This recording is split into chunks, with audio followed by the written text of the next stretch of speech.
For the longest time, I have struggled with fitting in, to truly feeling like, okay, now I found my place in the world and this is who I am. And, that's something that I've always had a hard time with. And I believe it started in high school, or not even in high school, actually, before that, when I was like that ugly duckling in school. I was like one of those loners in school. Like, I know it's so funny because you would look at me like never think that, but I was. And it's a long story, but basically I was a bit of a loner, and kids used to bully me because I moved from Dubai when I was 11 to Canada, and that's when I lived with my cousins. I remember in high school they would make fun of the way I dressed. I never really had kind of like any sort of fashion sense. I don't know how my daughter has such great fashion sense. She literally puts her entire outfit on. She's like, I'm not wearing that. And she's so clear. And I'm like, I never was like that. I was like all over the place. But I didn't have the great fashion sense. And also at the time, my mom, I honestly don't remember. I feel like I blacked out when I was 11 to 13. I don't know what on earth happened, but my mom or my parents went to India and they left me in my cousin's place for about, I believe, I probably will get this wrong, so I honestly don't remember, but it was like a couple months. And this is when you truly are becoming a woman. You look different and your voice is different. And then I was with just a bunch of boys. I just felt so out of place, and I didn't feel like nobody liked me in school. And I oh my God, I had a really hard time. Like, I remember vividly this one time where I was just so embarrassed to sit by myself in high school, or sorry, not in high school. I keep going to high school, but in school, in middle school, I was just really embarrassed to have my lunch. And I would sit, I remember the one time, I don't remember how many times I actually did this, but I do remember that one time that I sat in the washroom stall and I had my lunch. And it just literally makes me so sad. It breaks my heart that I even thought that nobody would want to sit with me or nobody liked me. And so anyway, so this was my experience with growing up in Canada. I don't know, I think in Dubai it might have been a little bit different, but because it was such a culture shock that it was a completely different world. And I think not having a role model or somebody to guide me when you're transitioning from one country to the other, it's really difficult on a teenager. So anyways, that was a little bit of a synopsis of just not feeling like myself. I love dancing. Dancing was something that I've always loved to do. My mom has always kind of pushed me to dance and to go into acting, and like that was just her dream for herself, and she kind of was like, you go do this. And I did really love movies. I never truly went into acting school or anything like that, but I did like this monologue in high school, and I did go to drama class. I really loved it. I remember doing this one monologue in drama class, and like everybody standing up and applauding, and I was like, oh my God, this is great. I love this. That is what really got me excited into the whole world of acting. And also when I watch a movie, that's just so inspiring to me, like being able to portray a role that you aren't. Like, I just found that so interesting.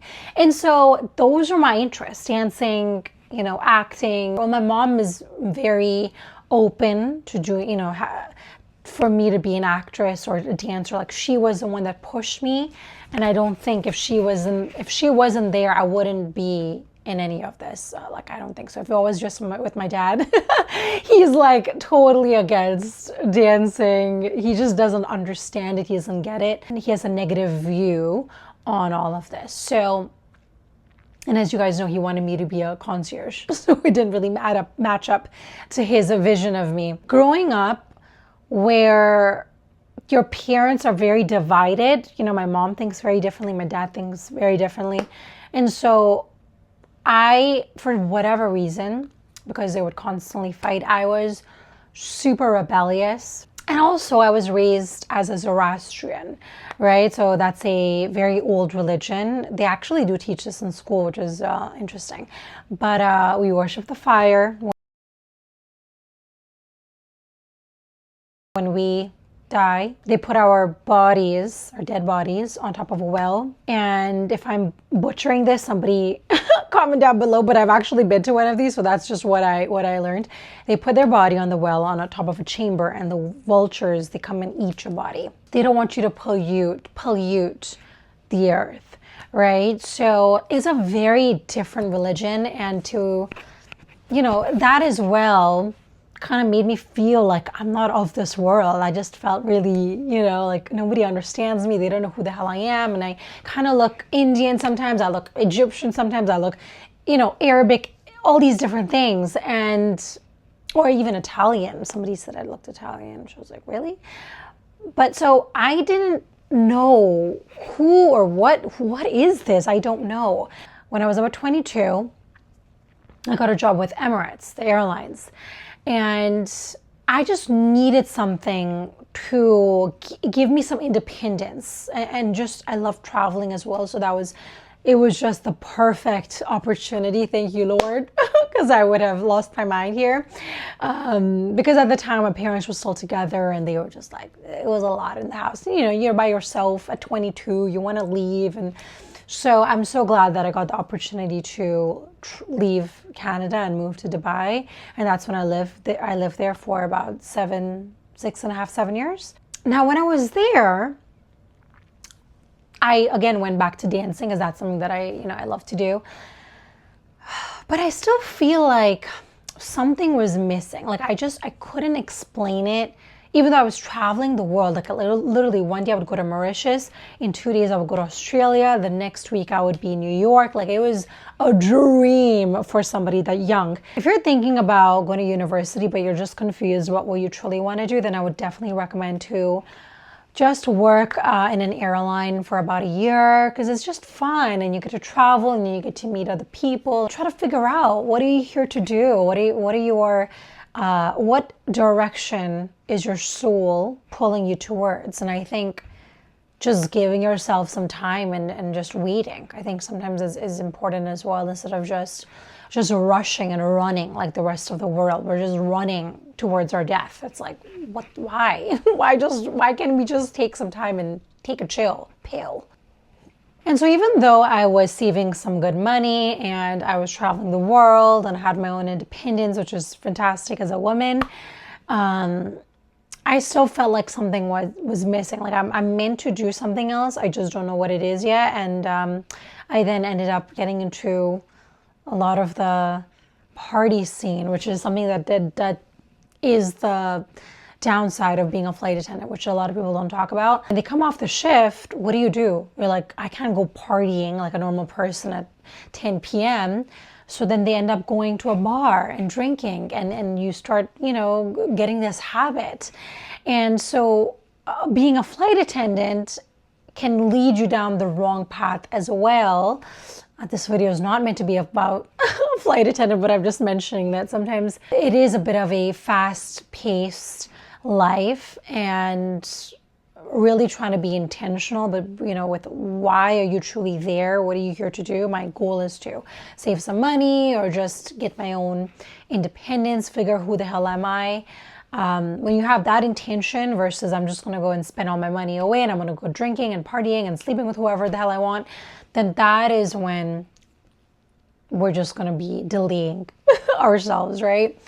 And damaging ourselves along the way. And I know this sounds a little bit egotistical, and I actually said it to my mom out loud, and I was like, oh my God, that sounds really bad. But it's not coming out of, oh, I'm better than everybody. But it's just like, I feel like I'm good at a lot of things, and it kind of sucks sometimes, because I'm like, I just wish I was good at talking and I sucked at everything else. And then I could be like, okay, this is my path. But I just feel like there's so many different ways that I could go. Recently, so cut to, I got married, I got divorced, I have a child. And so now I'm here. We got to be real with ourselves, okay? A lot of women have been programmed to be like, this is your identity and this is who you need to be for the rest of your life. Like, you're a homemaker, that's what you're going to be for the rest of your life. You can't be a homemaker and a dancer. You can't do so many different things, because then it's confusing to other people.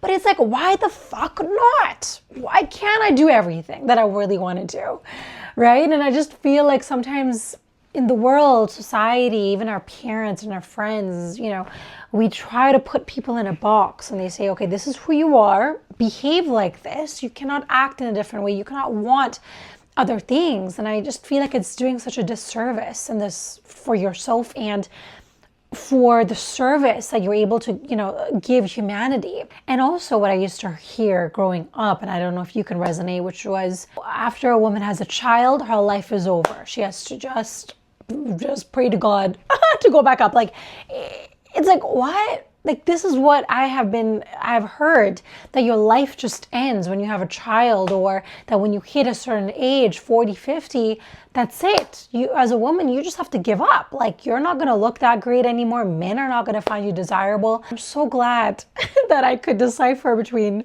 it just didn't resonate with my soul. And so I just hope that even if you're somebody right now who's 30 and you've had like 3 kids or something, and maybe you've been divorced, or maybe you're 45 and you're still confused, what do I do with my life? I just want you to know that, like, your life it's not done yet. You're still alive. You still have desires, and you should never be made to feel ashamed for what you want to do in your life. Because in the past, I feel like I've been in a lot of controlling relationships, just with the men or with my parents, and my job, and working in Emirates, I'm not gonna lie, it's very controlling, right? It's great, but it's very controlling as well. So it's a lot of control that has been in my life. And so now I'm gonna turn 35 in 2 days, which is like insanity, because I still feel like I'm like 19 years old, which is crazy. But anywho's, at this age, and it might look crazy to some people, and that's okay. As you guys know, I don't give a shit what anyone else. Like, you're not paying my bills, so we're good. But I'm just in a phase where I'm allowing myself to do all the things that I really wanted to do as a kid, but I was stopped because of my parents and because of what somebody said. And so I'm just letting myself be me. And you guys know I do makeup. I have recently put myself in a commercial and modeling agency because I was like, you know what? I really love being in front of the camera. I love to challenge myself. I want to do things that I'm afraid to do, because I was not able to do it because I really was afraid of doing things when I was younger. I was living in a very egocentric, and everything was about fear. If I do this, oh my God, this is going to happen, and this is not going to work out. It was constant fear. And so now I'm in a place where I have things still happening, but I'm like, I have one life, and I just want to enjoy doing the things that I truly love to do. So I just made Instagram account on my commercials, and I just began doing some auditions. When I did it, actually I got some messages with people saying like, oh, you're doing so many things, and it's like, okay. Like, I don't know what to say to that. I mean, they probably are just starting a conversation, but what I'm trying to say is that there's no age where you need to be like, that's your identity. You're just a mother. You're just a woman that works in the corporate. Oh my God, I can never say that word. Corporate. That's the word. This is who you are, and you're nothing else. And I just want us to get away from that mentality. Thank you for watching. I just want you to remember to do you, boo. Do what makes you happy. Don't let other people diminish your light and make you feel small and say you can only do these things. Forget about everybody else. Do what makes you happy. That's literally the message of this video. I hope you guys have an amazing day, and I'll see you guys in my next one.